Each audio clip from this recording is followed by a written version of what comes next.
मागणीवर माझं मत मांडण्यास मला अनुमती दिल्याबद्दल मी आपले आभारी आहे।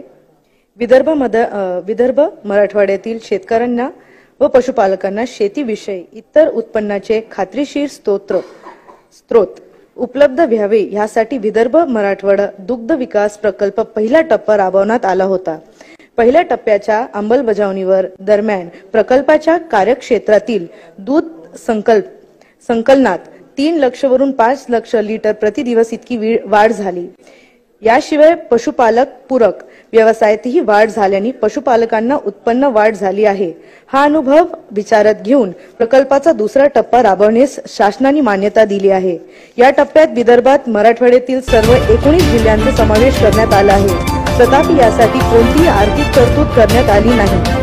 सदर महत्त्वाकांक्षी प्रकल्पाची अंमलबजावणी चालू वित्तीय वर्षात करण्यासाठी या अधिवेशनात पूरक मागणीद्वारा किमान ₹3 कोटी इतकी निधी उपलब्ध करून देण्याची मागणी करण्यात येत आहे। तरी याबाबत याच अधिवेशनात पुरवणी मागणी मान्य करून त्वरित निधी उपलब्ध करून देण्याची दृष्टीने शासन निर्णय काढण्यात यावा ही विनंती। धन्यवाद।